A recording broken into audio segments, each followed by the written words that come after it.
Welcome to thrown academy. நம்ம இன்றைக்கி இந்த வீடியோ பதிவில் ஜனவரி 24க்கான நடப்பு நிகழ்வுகள் தான் பார்க்க போகிறோம். சரிங்களா, பாருங்கள்.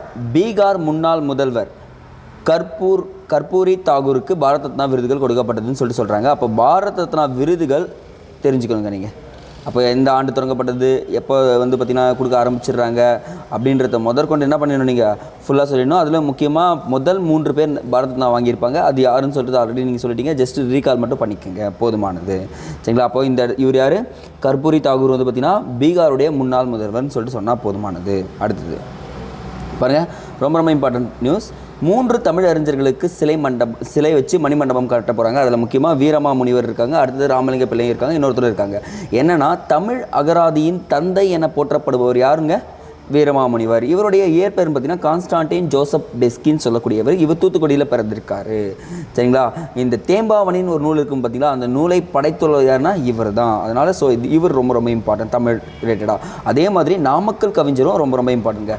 நாமக்கல் கவிஞர் பார்த்திங்கன்னா உப்பு சத்தியாகிரக போராட்டத்தில் ஈடுபட்டது மட்டும் இல்லாமல் திருக்குறளுக்கு உரை, பாடல்கள், கவிதைகள் என எழுதி தமிழர்களுக்கு தான் சொன்னாங்க வீறு கொண்டு எழச் செய்தவர்னு சொல்லிட்டு சொல்லலாம். சரிங்களா. அப்போ இந்த இடத்துல இவருடைய சிலையும் அமைக்கப்படுது நாமக்கல் மாவட்டத்தில்னு சொல்லிட்டு சொல்கிறாங்க. இப்போ தூத்துக்குடியில் யார் சிலை அமைக்கப்பட்டிருக்கு? வீரமாமுனிவர் சிலை. நாமக்கல் கவிஞருடைய சிலை அமைக்கப்பட உள்ளதுன்னு சொல்லிட்டு தெரிஞ்சுக்கலாம், போதுமானது.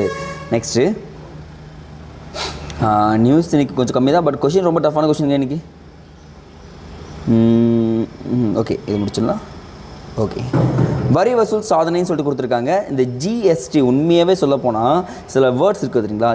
GST gross domestic goods and service டேக்ஸ்னு சொல்லக்கூடியது. இந்த ஜிஎஸ்டி அறிமுகப்படுத்தப்பட்ட போது 2017 ஜூலை மாதம் அறிமுகப்படுத்தப்பட்டது. நான் யோசிச்சு பாருங்களேன், இந்த ஜிஎஸ்டி வந்துட்ட பிறகு எக்கச்சக்கமான வரிகள் மத்திய அரசுக்கு போயிடுச்சு. வரி கட்டாதவங்களாம் வரி கட்டவும் ஆரம்பிச்சிட்டான் அப்படின்னு சொல்கிறாங்க. இங்கே ஒரு லைன் நல்லா இருந்துச்சுங்க.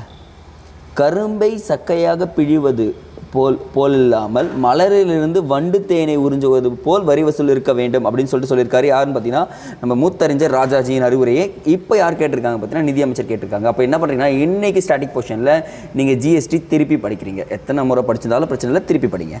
அடுத்தது இன்றைக்கான திருக்குறள் பார்த்திங்கன்னா, இயற்றலும் ஈட்டலும் காத்தலும் காத்த வகுத்தலும் வல்லது அரசுன்னு சொல்லியிருக்காங்க.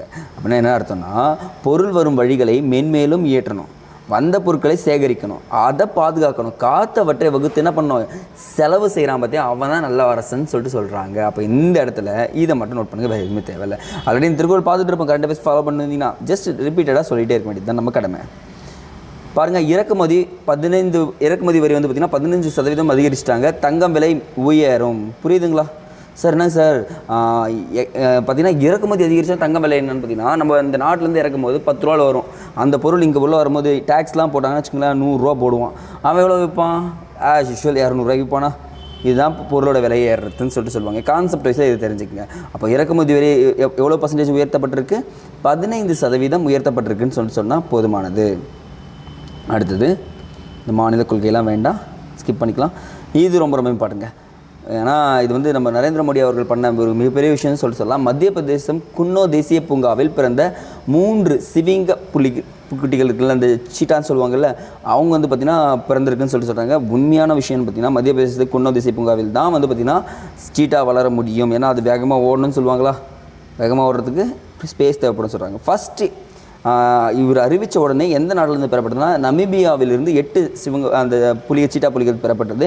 அடுத்தது தென்னாப்பிரிக்காவிலிருந்து 12. உண்மையாகவே சொன்னால் வந்த உடனே சென்னை நம்ம இந்தியாவோட கிளைமேட்டுக்கு அடாப்ட் ஆக முடியாமல் என்ன ஆகிடுச்சு, புலிக்குட்டிகள் இறந்துகிட்டே இருந்துச்சு, சீட்டாக்கள் இறந்துகிட்டே இருந்துச்சு. அட் த சேம் டைமில் ப்ரொடியூஸ் ஆகிடுச்சு. என்ன ஆகிடுச்சுன்னா பார்த்திங்கன்னா குட்டிகள் ஈன்றுகிட்டே இருந்துச்சு.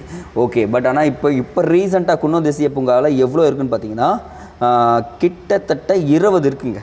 பாருங்கள், 8 ஃபஸ்ட்டு 8, அதுக்கப்புறம் 12 வந்துச்சு, அதுக்கப்புறம் எல்லாமே இறந்து குறிப்பிட்ட காலத்தில் அப்புறம் குட்டிகளும் போட்டு இப்போ 20 குட்டிகள் இருக்குதுன்னு சொல்கிறாங்க. அடுத்தது இப்படியே வந்தீங்கன்னா இதெல்லாம் வேண்டாம், ஸ்கிப் பண்ணிக்கலாம். ஐசிசி ஒரு நாள் டெஸ்ட் இதுவும் வேண்டாம், பதக்கங்களை குவிக்கும் இதுவும் வேண்டாங்க, ஸ்கிப் பண்ணிக்கலாம்.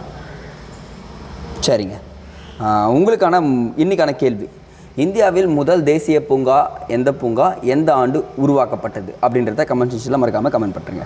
அடுத்த வீடியோ பற்றி சந்திக்கலாம். நன்றி.